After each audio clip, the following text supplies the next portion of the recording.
Hello everybody and welcome back to another episode of the Director of Football Sabotage with Livorno. We are of course at the January transfer window. There is a lot of rumours in regards to one player in particular, and yeah, we'll have some, I think we've had one fixture. So this is the only game that you've missed since the last time we met. It was a 2-1 home victory against Torino. Now after getting beat 3 games on the bounce, this was very much needed. Torino was sitting in 7th position at the time. Zach put us in the lead inside the first minute. They did equalise through Teixeira in the 11th minute, but Rafa Pereira got a goal in the 55th and we hung on. So this is how the Serie A table looks as things stand. We are 9 points behind Juventus at the top of the league and only 2 points clear of Roma in third now after the recent run of results. But we are still well clear of 7th place Milan. So in terms of the January transfer window and how I see this going, we might finally have the Director of Football Sabotage element of this series coming into effect. In the past couple of seasons, nobody's really came in for any of our young stars really, because none of our players were good enough. But now Jonsgaard is attracting interest right across Europe. As you can see, he's an absolutely fantastic central midfielder. He's performing incredibly well for us in that central midfield role. And he's wanted by Arsenal, Juventus, Liverpool and Man City. Now, in terms of the news reports that have been coming out about him, it seems to state that the citizens are ready to basically bid £38.5 million. Now, I don't know what that means in terms of how the Director of Football might negotiate, but I'm imagining that's the sort of figure it would take for us to release him from my Director of Football.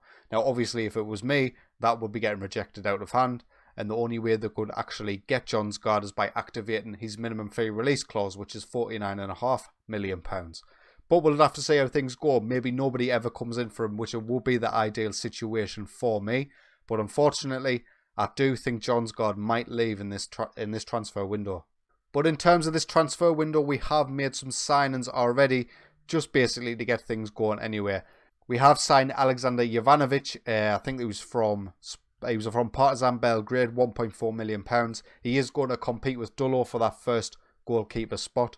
The reason this was necessary was Rodak, our backup goalkeeper, wanted to leave the club, and I don't think he has actually left the club yet, but he has agreed a deal with Sion in Switzerland to join them. It doesn't join them till the 16th. So our backup goalkeeper's out. We've brought in a young, talented goalkeeper in his place to potentially become our first choice, which is exactly how I think you should do it. We've also brought in Adilson Ribeiro. We've signed him for £325,000. He's a young Portuguese centre-back. He did have 5-star potential when I signed him. That has been downgraded since he has joined the club.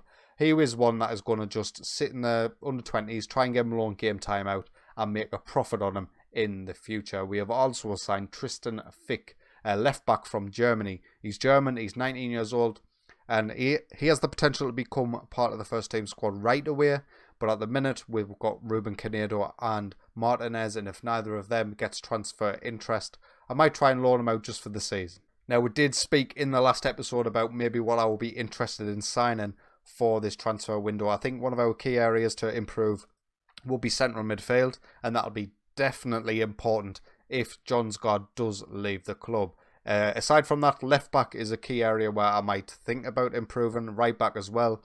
I did sign the right midfielder, if you remember, to start playing at right back. He's just not improving in training in that position whatsoever, even though I've stopped playing him in matches and I've doubled his intensity in terms of how much he plays that. But until this gets green, I don't think he's going to be suitable going forward. He didn't play particularly well when he was playing in that role, which is understandable considering it's a position he's not comfortable in. But I might need to scrap this experiment and go elsewhere if somebody comes up and who is available. But apart from the wing-back positions and the central midfield position, I'm struggling to think of where else I might want to improve. It all depends on outgoings at this point. One area where I have pretty much agreed a deal with somebody to come in is in the attacking midfielder position.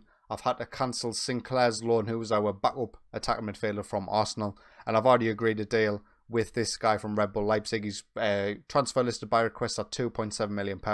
A lot of potential to grow, some great attributes to start in that attacking midfielder position, and he'll be playing back up to Claudio. But anyway, let's continue and we'll see if anything happens in January. And here is the first confirmed signing in the January transfer window, João Badabanga. God, I don't know what his name's going to be after a couple of episodes of him playing. But he is joining the club, 19 years old, German, £2.7 million. He's accepted a backup squad status, which is what I really wanted to get in his contract. So he is earning a little bit more money than he perhaps would have accepted on a rotation basis. But I don't want him to expect too much first team football initially. I am obviously going to try and get him as much first team football as he does have that potential to grow. And here we go. Man City have just come straight in with £49.5 million for Jonsgaard. He will be leaving the club, whether that's to Man City or somebody else coming in. And I am absolutely gutted. Yeah, we're getting £50 million for him, and I think we'll be able to keep the vast majority of that in terms of what comes into the club. But I'm not going to be able to replace him. He's going to be such a huge miss.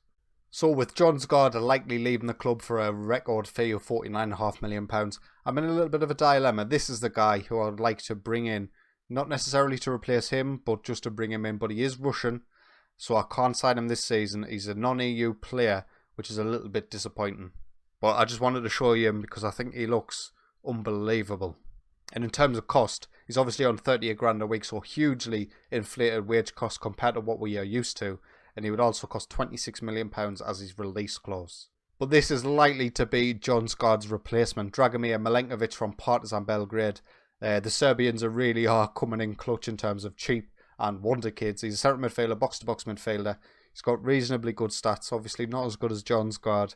But for £1.5 million, even if I find somebody better who I end up bring him in, I'm still going to bring this guy in as well.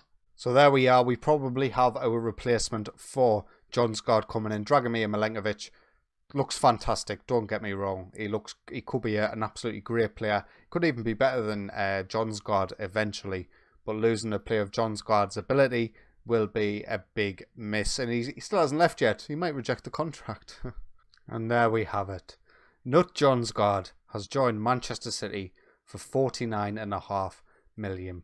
We signed him for £600,000 in the January transfer window 2 seasons ago, and he's been fantastic for us, especially this season. He's improved quite a lot, as you can see by his attributes. He looks absolutely fantastic, particularly physically, which is what drew me to him in the first place. And we're not going to be able to replace him right away. It's going to be a big miss. A lot of money came into the club, though. We do now have £54 million to spend. Whether I get that spent in this January transfer window or not, it's unlikely. There's not too many players who catch me fancy that are available. That could come in terms of non-EU registration and would actually improve our first 11. But yeah, even though the director of football actually had nothing to do with that, you know, they just bid his release clause. They probably could have got him for a bit cheaper if they negotiated with my director of football. But I'm gutted to lose him. I really am. And Marek Rodak does make his transfer official. Our backup keeper has now left the club for £1.5 million. We're now sitting on £54 million. So there was one game in the January transfer window, and it was against Fiorentina, and we fell to another defeat, unfortunately. Orsolini gave them the lead in the 43rd minute. They doubled the lead. Ivanovic won goal after giving him his customary 15-20 minutes on the pitch. Zach did get a late goal to give us the slightest bit of hope, but unfortunately it was not to be. So this guy's popped up on my shirt. He is an Italian right back, but I'll get him for £6 million. But he looks pretty much exactly the same as Belangioli. In fact, Belangioli is probably a little bit better. That's disappointing. I thought he's got the potential though. He could be much better than Belangioli, you know, but I am going to turn down the opportunity to sign him. And that's it for this edition of the January transfer window. It is over. No more signings will be made. Jonsgaard, he's left the club. It's the major talking point of this transfer window. I think we've replaced him okay, spending not a lot of money. We still have the £54 million obviously available should we require to sign anybody during the season. But it means we're going to be able to do big things in the summer transfer window should we need to. Dragomir Milenkovic, yeah, I think he was injured for a little bit, but he's come back now. I think he'll be a capable replacement for Jonsgaard. I think technically he's definitely better. Physically he's 100 times worse, but mentally he's probably around the same level, if not a bit better as well. So I'm hoping that this guy coming in will do the business. Anyway, if you have enjoyed today's video, please consider leaving a like, and if you're enjoying my content, get yourself subscribed. But until next time, take it easy.